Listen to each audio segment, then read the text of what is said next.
Hai semua, selamat datang ke Studio Sihat, channel yang dibawakan khas oleh Nadi Kesejahteraan Kendiri.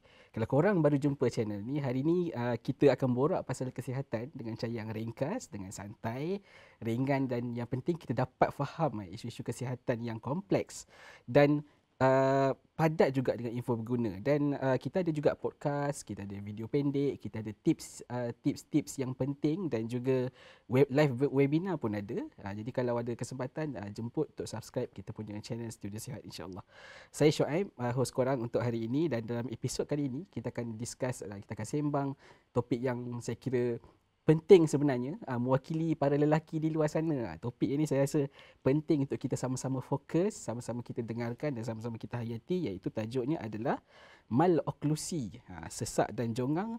Aku down tu, apa benda tu kan, apa yang kita nak bincangkan hari ini pasal sesak dan jongang ni. So hari ini kita bersama dengan kita adalah seorang speaker yang saya rasa sangat arif lah dalam isu-isu seperti ini. Seorang pakar yang saya rasa inilah peluang untuk kita sama-sama belajar tentang isu ini, iaitu Profesor Madya Dr. Asma Al-Husna Abang Abdullah, pensyarah pergigian dari Fakulti Pergigian USIM. Selamat datang Doktor ke kita punya Studio Sihat hari ini. Dan terima kasihlah kerana memenuhi jemputan, walaupun dalam keadaan mungkin jadual yang agak sesak dan sebagainya, tetapi penting untuk kita sama-sama para lelaki di luar sana dan juga para wanita jugalah, tidak terkecuali untuk kita memahami tentang topik pada hari ini, insya-Allah. Kan, jadi saya rasa kini kita boleh terus masuk dalam kita punya tajuk hari ini, iaitu maloklusi. Kan, sesak dan jongang. Sebenarnya saya tak familiar sangat dengan maloklusi ni, Doktor, tapi jongang tu saya biasa dengar lah. Kan, kaitan dengan gigi, dan jongang dengan daun saya rasa macam, saya tak tahu, saya boleh terbayang lah kalau orang tu contohlah kalau macam jongang mungkin akan rasa macam segan lah kan. Jadi sebenarnya memang ada berkaitan kedua-dua tu, dan apa sebenarnya maloklusi, Doktor? Mungkin boleh ceritakan sikit? Okey, terima kasih Syuib jemput saya ke studio ni, cantik studio ni Terima kasih. Okey. So saya start dulu dengan cerita maloklusi tu apalah kan? Sebabnya maloklusi tu ialah perkataan English sebenarnya malocclusion. Occlusion tu maknanya gigitan lah. Jadi kalau mal tu maksudnya benda yang keluar daripada normal lah. Okey, gigitan yang tak normal lah. Okey, jadi gigi kita ni Allah jadikan kita berbagai-bagai. Jadi kita ada gigi sesak, kita ada gigi jongang. Macam Syuib dah tahu kan gigi jongang tu apa kan? Macam dulu ada cerita Mr. Oz kan, gigi jongang kan. Semua orang tahulah gigi jongang tu.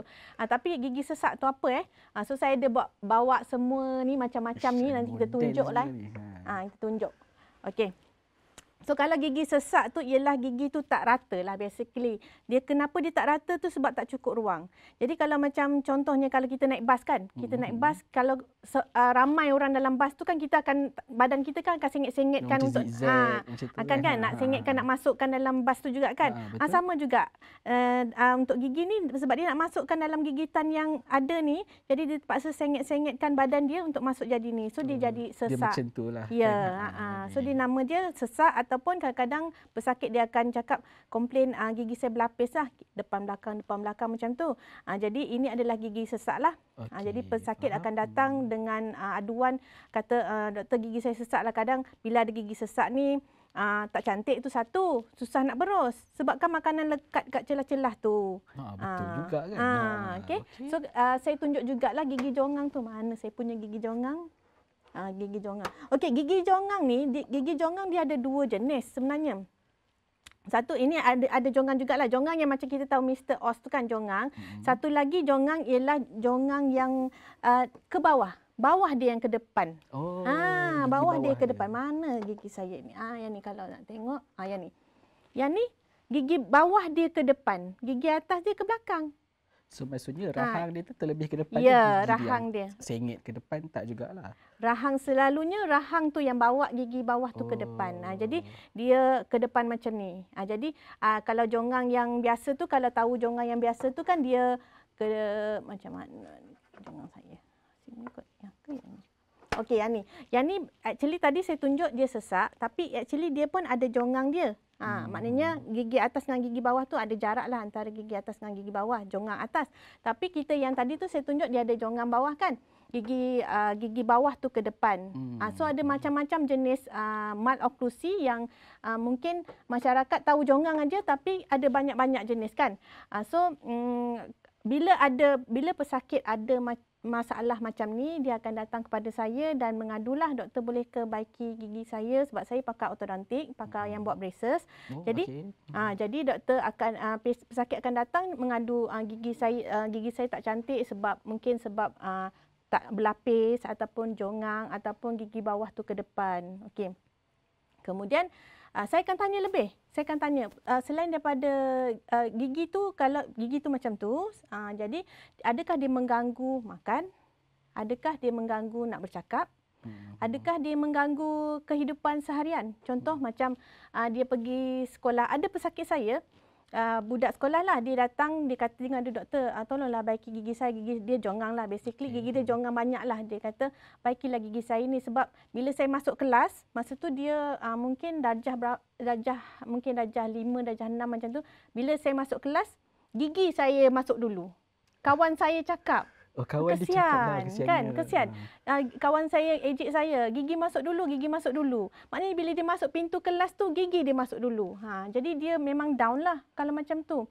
Memang ramai jugalah yang patient akan rasa down bila gigi ada sesak ke, jonggang atas, jonggang bawah, dia akan down sebab dia lain daripada orang lain. Dia lain. Bila lain tu nanti, bila lain daripada orang lain tu, orang akan ejek. Kalau budak-budak, orang akan ejek dia lah. Kalau bila dia dah menekat dewasa, dia tidak mendapatkan rawatan, dia mungkin akan rasa malu nak bercakap dengan orang. Kalau tingkatan masa sekolah menengah mungkin kena present kat depan kan, dia malu.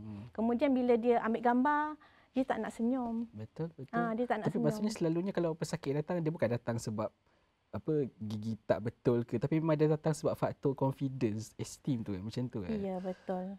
Dia punya behind, di sebalik kenapa dia datang tu is actually sebab dia rasa malu, segan orang ejek, kemudian dia rasa down, dia rasa aku down doh, macam tu kan. Dia down sebab itu. Jadi dan juga mungkin makan pun susah nak makan pun ada memainkan peranan kan. Saya bagi contoh ya, ini kan kalau Cik Im tengok ni kan, gigi atas dengan gigi bawah tak rapat. Memang dia tak boleh rapat. Dia memang macam ni. Dia gigit cuma di bahagian, kalau boleh zoom in kat sini, dia gigit cuma di bahagian belakang saja. Gigi depan tak gigit. Bayangkan dia nak makan sandwich, tak habis digigit. Tak habis. Tak boleh nak gigit. Dia bayangkan dia nak makan mi ke, spaghetti ke kan, tak boleh gigit. Jadi dia pun datang dengan masalah, kita pun akan tanya, ada masalah tak nak makan? And then kalau gigi yang tak rapat ni, satu lagi pronunciation atau dia nak bercakap tu, dia nak sebut S, banyak angin terkeluar. S. S. Dia melibatkan gigi. Yes. F, nak cakap F, banyak angin terkeluar lah. Jadi satu lagi nak baca Quran lah kan. Kalau kita nak makhraj tu kena betul. Jadi bila ada gigi yang macam tu, makhraj dia tak berapa betul lah bila dia pronounce ayat-ayat Quran tu. Jadi dengan membaiki gigi tu is actually kita improvekan kita punya lifestyle kita, kita punya penampilan dan juga function lah, fungsi gigi tu sendirilah. Jadi sebab saya tahu macam banyak rupanya jenis malokulasi ni. Maloklusi. Dia sebenarnya macam mana boleh jadi, memang semua orang akan ada risiko untuk jadi jonggang maloklusi ke, ataupun ada dia masa kecil pernah jatuh ke, terantuk ke macam mana doktor? Cik pun fikir anak dia takut tak nak ni jadi nanti masuk dalam senarai menunggu rawatan saya ni. Yalah, saya balik kena check anak saya. Itulah kan. Banyak faktor. Okay. Yang pertama yang kita tak boleh kontrol ialah genetik lah. Okey, kalau mak bapak kita ada, dan mungkin anak kita kemungkinan akan ada lah. Terutama yang jonggang ke bawah ni. Jonggang ke bawah ni. Sebab jaw dia membesar, jadi kita tak boleh nak tahan lah. Sebab genetik memang dah tertulis di situ. Jadi jaw tu akan membesar. Jadi dia akan menyebabkan gigi tu jadi jonggang ke bawah lah. Okey. Itu salah satu faktor ialah genetik. Yang kedua, kalau misalnya ada gigi susu yang keluar awal, maksudnya sama ada dicabut, kan gigi kan budak-budak makan gula-gula banyak, gigi mungkin kena cabut awal daripada sepatutnya. Itu pun boleh menyebabkan maloklusi. Jadi sepatutnya tak boleh cabut awal. Jangan. Dia kalau boleh maintainkan, sebab gigi susu tu sebenarnya pemegang tempat gigi kekal tu nak masuk. Dia jaga tempat tu. Contoh gigi kacip kan depan kan. Contoh ya. Gigi kacip ni. Contoh gigi kacip ni, gigi depan kan gigi kacip ni. Kalau tiba-tiba gigi susu dia keluar awal, nanti orang lain yang tepi-tepi ni akan gerak ambil tempat dia. Faham. Jadi gigi kekal yang dalam tu tak boleh nak keluar. Macam tu. Jadi kebanyakan masalah gigi sesak ni adalah disebabkan oleh kehilangan gigi susu yang awal lah. Ataupun satu ialah juga rahang dia kecil, boleh juga. Itu pun keturunan juga. Rahang kecil, gigi besar sikit. Boleh disebabkan oleh itu. Mak ayah di luar sana, anak kecil tu kena tengok gigi susu jangan cabut. Ya, gigi susu jangan cabut, jaga pemakanan anak-anak. Jangan makan manis banyak sangat, gosok gigi. Kalau makan manis boleh. Kalau anak-anak saudara saya kan, anak saya semua dah besar. Jadi kalau anak-anak buah saya tu nak makan boleh, tapi lepas tu kena gosok gigi. Gosok gigi tu pentinglah sebab dia akan mengelakkan daripada karies, gigi berlubang dan tidak menyebabkan gigi tu terpaksa dicabut awal. Macam tu. Selain daripada tu ada jugalah faktor-faktor terlanggar ke terantuk, aksiden ke apa tu boleh? Boleh juga. Okey, macam gigi jongang. Okey, kalau gigi jongang kan, gigi jongang macam ni kan. Kalau gigi jongang ni, kalau budak tu lari, kalau dia terjatuh, mana yang kena dulu? Yang depan tu lah. Of course gigi depan ni. Of course gigi depan ni. Memang ada juga gigi yang tidak boleh, bila dia jatuh, ada juga yang pecah sikit je. Pecah sikit je kita bolehlah tampal. Tapi kalau dia crack habis banyak, dan tak boleh diselamatkan, terpaksa kita cabut lagi gitu. Kalau dia dicabut dan dia tidak dapatkan rawatan, tak jumpa doktor gigi selalu untuk kita nak maintainkan ruang tu, kemungkinan saya cerita pasal gigi yang trauma, yang maksudnya yang terkeluar tu sama ada gigi susu atau gigi kekal. Tapi yang paling penting gigi kekal lah. Kalau kita tak maintainkan betul-betul tu, gigi yang tepi-tepi dia akan masuk ke ruang tu. Saya ada satu pesakit yang di mana gigi kekal dia hilang tapi dia tak dapatkan rawatan. Gigi yang tepi-tepi akan sengit macam tu. Jadi gigi dia nampak sengit lah. Ruang tu mungkin tutup, tapi tutup mungkin tak habis atau tutup habis tapi dia sengit macam tu. Dia tak tegak kan, nampak tegak-tegak semua kan. Tapi dia boleh juga sengit macam tu. Macam itulah. Faham. Jadi kalau kita nak fokus on target audience kita hari ni, iaitu golongan lelaki kan. Saya rasa macam kalau tengok media sosial pun sekarang ni, ramai juga macam generasi muda, remaja pun dah start pakai braces tu kan. Dan saya rasa macam yang satu menarik tentang generasi muda sekarang, especially mereka aware dengan dia punya appearance dan sebagainya tu. So saya rasa mungkin lah, saya tak pasti, mungkin doktor boleh betulkan lebih ramai yang mungkin cenderung untuk pakai braces nak address isu ataupun maloklusi daripada kecil, daripada muda. Tapi ada tak dalam kalangan mereka ni yang sebenarnya dia tak teruk, dia cuma insecure je, macam okey dah sebenarnya gigi tu, taklah teruk sangat maloklusi, tapi sebab dia insecure dia nak pakai juga ke macam mana doktor? Okey. Insecure tu ada banyak faktor kan. Tak semestinya gigi kan. Okey, kalau kita akan tengok bila pasien datang, doktor saya rasa insecure lah saya punya gigi, saya rasa malulah nak jumpa dengan orang, nak senyum pun malu apa semua kan. Kita akan assess dulu gigi. Kalau gigi dia tu sengit dia sikit-sikit saja, kita tak buat. Kita tak buat, semua pesakit yang datang kita buat. Tak ada. Sebab kita kena weigh, kita kena timbang between risiko dengan benefit yang pasien tu dapat. Okey, sebab pakai braces ada banyak risiko dia. Tapi itu waktu lain lah nak cerita risiko kan. Okey, tapi risiko dia tu kita kena timbang dengan benefit yang pasien tu dapat. Kalau benefit dia banyak, risiko sikit dan kita buat. Tapi kalau risiko dia banyak, benefit dia sikit je sebab dia punya sesak dia sikit je, saya tak buat. Kalau saya sendiri, saya tak buat. Sebab saya, dan kalau dia rasa betul-betul dia insecure, tapi dia insecure tu bila saya tengok gigi tu sikit saja, sebenarnya insecurity dia tu mungkin disebabkan oleh benda lain. Jadi mungkin kita boleh refer dia kepada pakar lain yang boleh atasi the insecurity tu. Maybe pakar psikiatrik lah.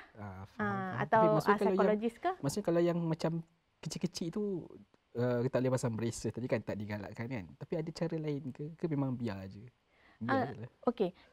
Sebab kita ada cara kita nak assess patient tu boleh pakai braces ke tak, kita ada index lah. Maksudnya kita ada cara lah nak tengok, calculate lah benda tu kan. Jadi bila kita tengok, kalau sikit saja, kalau dia tidak contoh bila kita kata sesak, kan saya kata tadi susah nak jaga kebersihan gigi kan, betul? Tapi kalau sesak dia sikit dan dia tak jaga kebersihan gigi, maksudnya dia tak pandai berus gigi lah. So kita akan ajar dia macam mana nak berus gigi. Itulah saya rasa in term of nak buat juga tu, kita medical oath is do no harm. Jangan buat benda yang tak patut dibuat kan. Saya sebagai pakar ortodontik akan bagi treatment kepada pesakit kalau dia tu memberi benefit kepada dia. Bukan sekadar fully kosmetik saja nak buat tu pun tak boleh lah. Tak boleh sebab dalam Islam pun ada cakap kita tak boleh semata-mata, saya ni pun saya kena fikir juga sebab saya memberi rawatan sort of like kecantikan jugalah, saya kena fikir juga kan. Saya tak boleh semata-mata merawat pesakit itu disebabkan oleh kecantikan. Doktor saya nak cantik, nak dia dah cantik dah. Okey, gigi tu sengit sikit je. Dia dah cantik dah tapi dia nak juga. Saya tak boleh. Saya tak boleh. Bagi saya sebagai seorang Islam, saya tak boleh. Kalau benda tu dah cantik, dicantikkan lagi tu tak boleh. Tapi kalau dia mengganggu kehidupan seharian dia, mengganggu makan dia, mengganggu dia punya penampilan diri, sebabkan dia jadi ada self esteem tu lah, kurang self esteem tu kan, itu boleh. Jadi kalau dia kata kat doktor, doktor kerja saya influencer, saya kena banyak keluar depan kamera, phone dekat-dekat semua, tak boleh buat lah macam tu Kalau sikit saya masih tak buat jugalah. Masih tak buat jugalah. Sebab saya kata kalau sikit tu saya selalu kata, awak dah handsome dah, awak pun nak buat lagi ni. Saya akan motivate dia lah. Jadi sebenarnya self esteem ni bagi doktor dia bukan setakat pada gigi lah kan. Faktor lain tu banyak lagi. Okey. Contoh kalau macam dia sesak sikit lah. Kalau dia betul-betul nak buat, saya tak akan buat braces tapi mungkin saya akan refer pada pakar tampalan gigi yang boleh ratakan sikit. Tampal je gigi tu bagi dia nampak rata. Macam dia sengit sikit ke dalam kan. Dia tampal sikit bagi nampak rata. Itu mungkinlah boleh buat. Macam tu. Kalau dia nak sangatlah. Okey. Tadi kita cerita tentang orang yang low self esteem, tak yakin diri disebabkan faktor maloklusi ni kan. Tapi on the other hand, bila pakai braces, mungkin orang akan nampak, dia pakai braces lah, mesti dia ada gigi dia something kan. So ada ke selain kalau maloklusi ni macam cara yang rawatan yang mungkin lebih diskret, orang tak perasan, tapi tup-tup tiba-tiba dah cantik macam tu. Ada ke benda-benda macam tu? Ada. Ada. Ada. Menarik. Braces saya tak bawa pula hari ni. Braces ada macam-macam jenis juga. Kalau pesakit tu yang budak-budak sekolah apa semua yang tak kisah pasal tu, dia selalunya kita akan pilih braces yang boleh pilih color tu. Dia orang suka. Setiap bulan tukar color. Boleh tukar pula? Boleh. Dia boleh tukar. So patient saya ni setiap kali dia datang tu, hari ni nak color apa? Dia pun pilih lah nak color biru hari ni, color biru. Bulan depan nak color pink. Boleh pilih. Itu budak-budak suka. Tapi kalau yang dah lelaki dah meningkat dewasa ni, mereka tak nak dah lah color-color ni kan. So kita ada macam-macam jenis lagi rawatan braces yang boleh kita bagi offer pada pesakit yang tak nampak sangat. Ada yang jenis besi yang tak nampak sangat, yang tak ada color-color, ataupun yang memang kita panggil aligner. Aligner tu dia memang transparent lah, tak nampak. Tapi kes-kes tu kita kena tengoklah kes tu sesuai ke tak, macam tu. So jenis-jenis tu bergantung kepada masalah gigi dia jugalah. Kita kena tengoklah boleh ke tak dipakai macam tu. Sebab dia ada jenis-jenis lah. Nak cerita tu kena belajar lebih lagi kot. Saya kena ambil degree dental. Itulah. Jadi selalunya kalau macam untuk golongan lelaki lah khususnya bila maloklusi nak buat braces, apa selalunya cabaran based on pengalaman doktor lah? Apa selalu cabaran yang dihadapi? Mungkin dalam memberi rawatan kepada mereka ni, mungkin terlalu particular ke, ataupun dia kena pakai tapi dia tak nak pakai, tak boleh terima hakikat ke, ada ke isu macam tu? Okey. Saya pergi cerita daripada yang lelaki yang kecil sampai lelaki yang dewasa lah ya. Kalau lelaki yang kecil datang kepada saya, selalu mak dia yang suruh. Okey, bukan dia sendiri kecil anak lah. Umur sekolah macam gigi kekal semua dah ada lah. Gigi kekal semua dah ada. So maksudnya Maksudnya umur dia dalam 11 ke atas lah. 11 tahun ke atas. So dia akan datang selalunya kalau kalau lelaki mak dia yang kata gigi dia tak cantik. Dia sendiri tak kisah pun. Tetapi semakin dia meningkat dewasa, dia baru perasan, alamak gigi aku tak cantik. Macam tu. Dia baru perasan lah. And then kalau lelaki budak, kalau saya pakaikan braces, dia susah sikit nak jaga kebersihan gigi. Budak lelaki kan banyak nak main. Jadi dia kadang nak gosok gigi pun susah. Ya, kan? Tu. Nak cakap nanti terasa pula kan pihak lelaki. Kita kena telus dalam sesi ni kita telus. Okey. So kita terpaksa bagi nasihat untuk dia berus gigi tu banyak kali lah kalau pesakit lelaki yang budak lah. Tapi bila dia meningkat dewasa, keinginan dia untuk memakai braces tu dari diri dia sendiri. Jadi dia faham, dan saya dah explain dah, setiap patient yang kita akan rawat, kita akan explain apa risiko dia bila pakai braces ni. Makanan senang lekat, lepas tu risiko untuk dapat gigi berlubang makin tinggi. Jadi sebab dia yang nak pakai braces tu, jadi dia sendiri ada rasa motivasi lah untuk dia nak menjaga kebersihan diri dia lah. Besar tanggungjawab tu tinggi sikit. Ya, lepas tu kalau macam kita suruh pakai ekstra benda, ada kita suruh pakai getah kiri kanan ke apa, dia lagi akan mahulah memakainya banding dengan kalau budak lelaki yang kecil ni. Macam tu. And lepas dah pakai braces semua, retainer. Retainer ni ialah sejenis alat yang kita boleh sendiri buka, tapi dia untuk nak maintainkan gigi dia. Kita lepas dah pakai braces tu, dah susun gigi cantik-cantik, gigi akan gerak. Gigi kita, kalaupun kita tak pakai braces, dari hari ini sampai 10 tahun akan datang, akan gerak sikit-sikit. Sebab kita menggigit. Ya, sebab kita makan semua kan. Jadi kalau yang pakai braces kan gigi dah susun cantik, dah cantik. Jadi kalau dia tak pakai retainer tu, just nak maintainkan gigi yang apa yang ada sekarang ni, nanti dia akan menyebabkan gigi dia tu pergi balik pada keadaan asal. Oh, maksudnya lepas buka braces dia boleh jadi balik? Boleh. Dia boleh jadi balik. Jadi sebab tu kita advise patient untuk pakai retainer tu. Jadi kalau pesakit yang dewasa ni, yang dia kadang-kadang bukan kadang-kadang, maksudnya dia nak pakai braces, lepas tu dia nampak perubahan tu dan dia yang mengeluarkan duit untuk bayar perkhidmatan braces tu. Jadi untuk dia memakai retainer tu lebih akur lah, lebih akur daripada compact tu dengan budak kecil yang mak dia suruh, mak dia yang keluar bayaran. Bayangkan dia tak macam tak menghargai sangatlah kan. Kalau lelaki yang dewasa ni, bila dia sendiri yang keluar duit, dia sendiri yang pergi jumpa doktor tu, dia lebih menghargailah apa yang dia dapat. Macam itulah. Tapi ni macam sensitif sikit aku. Ramai ke sebenarnya lelaki profesional yang datang dapatkan rawatan? Maksudnya bukanlah dia teruk jongang ke apa, tapi mungkin untuk lebih baik lah, nampak lebih baik. Memang ramai ke? Ramai tu kalau berbanding dengan perempuan lebih ramai. Lelaki tak seramai perempuan. Tetapi ada juga yang datang walaupun umur dia, patient saya yang baru ni, umur dia 30, 40 pun ada datang. Masih datang untuk dapatkan rawatan. Kita rasa 40 tu dah secure kan? Dah secure, tapi tak. Ada juga datang dapatkan rawatan. Maksudnya dalam 30-40 tahun yang lalu, dia macam berlawan dengan isu itulah. Ya. Itu satu. Ataupun dia dulu masa kecil-kecil dah pakai braces, dia tak pakai retainer, jadi balik. Itu macam mana? Maksudnya dia masa kecil dia pakai braces, dah buka braces, dia tak pakai retainer, lepas tu gigi dia gerak balik. Lepas tu kalau dia dah lewat, maksudnya dah bertahun-tahun, dia kena pakai braces balik.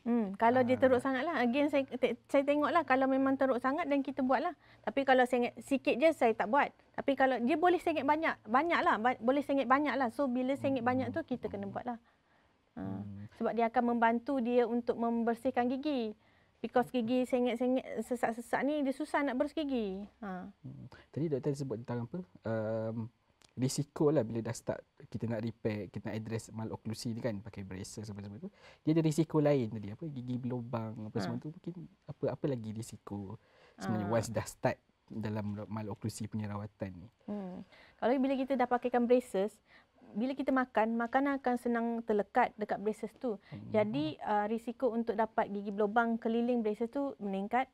Risiko untuk dapat penyakit gusi meningkat kalau dia tak berus gigi betul-betul. Okey, dan kebanyakan itu je lah, dua tu yang paling penting lah. Okey, jadi itulah. Jadi braces ni macam mana kalau kita nak kata apa, kalau kita tengok orang lelaki yang pakai braces ni, tak bolehlah nak judge kan macam kau ni mesti insecure dengan gigi kan. Tak bolehlah cakap macam tu kan, sebab mungkin dia memang ada. Lah memang benda tu mungkin dia ada cabaran lain yang beyond self esteem, macam susah nak bercakap tadi tu kan, susah nak makan dan sebagainya. So kita tak boleh judge lah kan orang-orang yang pakai braces ni semata-mata sebab low self esteem macam tu doktor. Jangan judge orang. Okay. Tak boleh judge orang sebenarnya, kena husnuzon. Okey, kalau in term of nak judge orang ni, saya rasa kadang-kadang diorang kan bila tengok contohnya budak kan pakai braces kan, dia cakap orang budak ni orang kaya ni. Kan perkataan orang kaya tu kan pakai braces kan. Sebab bila pakai braces kan kena bayar. Betul. Rawatan braces mahal. Jadi sometimes orang nak pakai braces ni sebab nak sama-sama dengan kawan dia. Selalu ada juga yang macam tu. Ada juga. Ada juga. Walaupun dia tak banyak gigi. Dia kadang peer pressure. Kawan dia pakai braces nak juga. Macam tu. Tapi kita kena tengok balik lah. Kenapa kena pakai braces tu kan. And then sometimes bila dia pakai braces tu lagi dia insecure. Sebab gigi. Kadang-kadang patient nak kahwin. Patient nak kahwin. Doktor boleh tak bukakan braces, saya nak kahwin lah bulan depan. Macam tu. Gambar cantik apa semua. Ya, tak boleh nak senyum kan. Tiba-tiba senyum nampak braces. Saya kata, alah. Sebab bila kita buka, kita nak pasang balik, dia kena bayar baru. Tapi boleh buka lah sebenarnya. Bolehlah buka, tapi dia kena bayar baru. Lepas tu apa yang kita dah buat tu kadang dia lari balik. Dia macam kena step down, turun balik tangga. Kita dah naik tangga, turun balik tangga, bayar balik semula. Sebab kita guna bahan-bahan tu sama je. Faham. Okay. So dengan bila dia cakap macam tu, saya kata sekarang kan dah ada teknologi Photoshop. Betul juga kan, edit semua. Edit je lah, boleh je. AI eraser pun boleh kan. Buang semua tu. Fotografer bayar lebih sikit. Itulah. So buat kita cari, kita cadangkan dia. Kadang-kadang patient ni kadang dia tak boleh terfikir kan tu. So kita cuba foto edit lah, suruhlah fotografer awak foto edit benda tu. Lepas tu lah doktor boleh lah. Tak terfikir kan. Tak terfikir. Tapi kalau maksudnya kalau macam lah, bila doktor sebut tentang nak kahwin kan, nak bagi gambar cantik, ada ke macam recommended period? Kalau nak kahwin, nak pakai kat braces sampai elok apa semua, berapa lama? 2 tahun sebelum kahwin ke? Nak kena, ada boleh plan ke? Ya, 2 tahun, 3 tahun sebelum kahwin. Sebab rawatan braces kalau perlukan cabutan, sebab kita akan cabut gigi kalau perlu, dia lebih kurang 2 tahun macam tu lah. 2 tahun plus lah. Kalau dia datang every appointment. Macam tu. 2 tahun, 3 tahun. So korang nak kahwin kalau belum ada pasangan tu buat braces dulu. Macam tu. Ya, betul. Kalau 2-3 tahun tu boleh lagi cari sempat kan. Okey, insya-Allah. Okay. Based on pengalaman doktor jugalah, especially golongan lelaki kan. Ada tak yang macam mungkin doktor sendiri nampak depan mata bila dah pakai braces, datang balik, nampak dia punya self confidence dia naik dan macam dah jadi orang yang berbeza. Memang proven benda tu sebenarnya. Saya sebenarnya nak bawa gambar, tapi saya takut nanti patient saya marah tunjuk gambar kat orang kan. Dia kan bila kita sebelum kita start rawatan, kita kena ambil gambar pesakit sebelum rawatan dan selepas rawatan. Okey. Bila kita ambil gambar pesakit sebelum rawatan tu, kita suruh dia senyum sebab kita nak tengok gigi kan. Kita akan ambil gambar gigi dan ambil gambar muka. So bila dia suruh senyum, tak nak senyum, macam tu senyum dia macam terpaksa lah. Tapi bila kita dah buka braces, kita suruh dia senyum. Wah, selebar-lebar alam dia senyum. Jadi boleh masuk iklan Dali semua kan. Ya, dari situ kita nampak dia memang dah confident dia tu dah jauh beza lah. Kalau kita tengok yang dulu dengan yang sekarang ni memang jauh beza. Itulah. Jadi kalau mungkin sebelum kita nak akhir sesi kita, mungkin last kot isu, mungkin ada orang yang dia tak perasan dia ada maloklusi. Mungkin sebab dia minor ataupun kat dalam ke, ataupun sebenarnya dia tak tahu pun tentang jonggai. Mungkin apa saranan ataupun tips yang doktor boleh bagi untuk dia sedar ataupun dia kenal pasti dia sebenarnya gigi dia tak, mungkin ada tanda-tanda yang dia perlu tahu ke? Okey, kalau secara umumnya kita kan kena datang jumpa doktor gigi dia sejak bulan sekali dan 6 bulan sekali ke macam, tapi saya pun tak buat juga kan. Tapi 6 bulan atau palinglah setahun sekali kita datang jumpa doktor gigi, just nak check kok ada lubang kat belakang-belakang ke. Kita tak nampak, depan kita nampak tapi belakang-belakang tak nampak kan. Sambil-sambil check tu tanya doktor gigi tu saya perlukan braces kan? Boleh juga nak tanya. Ataupun mungkin sebab asyik kotor, doktor komplain kotor dekat bahagian ni je. Mungkin kotoran tu tak boleh dikeluarkan dengan senang sebabkan ada sesak tu. Maksudnya masa cek tu doktor tak bagi tahu ke memang kena tanya baru dia bagi tahu? Kadang-kadang doktor akan recommend. Kadang-kadang mungkin patient mungkin tak tahu, tak sedar yang benda tu perlu, dan terutama yang kat belakang-belakang tu kadang sesak dia kat belakang. Jadi dia macam tak aware kan sesak kat belakang tu kan. Jadi mungkin dia boleh tanya juga dekat doktor tu. Macam itulah. Okey, jadi saya rasa macam kita dah cerita panjang lebar lah tentang maloklusi ni. Jadi sebelum ni saya biasa dengar jongang, nampak orang pakai braces. Kali ni first time depan mata saya nampak sendiri model-model kat atas meja ni kan, cerita tentang maloklusi. Dan sebenarnya bila berdasarkan apa yang saya dengar daripada doktor tadi, besar sebenarnya pengaruh senyuman dan gigi ni kepada self esteem seseorang. Mungkin biasa kalau lelaki punya self esteem ni orang cerita tentang tentang tinggi, tentang rupa, tentang mungkin orang nak pergi gym dan sebagainya. Tapi sebenarnya sekecil-kecil benda seperti gigi tu pun kena ambil perhatian jugalah kan. Mungkin ada orang yang dah aware, dah ambil rawatan, mungkin ada yang perlu diberi kesedaran. So mungkin terakhirlah kot, mungkin saranan doktor kepada mereka di luar sana. Mungkin dia ada masalah yang berkaitan dengan maloklusi, mungkin dia takut, dia insecure, dia rasa bimbang dengan kos ke dan sebagainya. Mungkin apa saranan doktor lah kepada golongan lelaki seperti ini? Okey, wahai lelaki-lelaki di luar sana, kalau anda ada rasa something wrong dengan gigi, boleh datang ke klinik gigi dan doktor akan cek dulu. Okey, memang rawatan braces ni mahal. Kenapa mahal? Sebab dia punya jangka masa rawatan tu bukan macam tampal gigi, okey dah siap macam tu kan. Tapi mengambil masa 2 tahun, 3 tahun. Jadi ada tempat-tempat yang harga dia agak murah, ada tempat-tempat yang agak mahal. Yang agak murah tu biasanya yang saya tahu sekarang ni ialah kalau kita pergi pada klinik gigi yang ada di universiti yang ada training untuk doktor yang nak jadi pakar tu, harga dia murah sikit daripada kalau you pergi buat dengan pakar. Jadi bolehlah tengok di klinik-klinik yang ada training di universiti lah, macam tu.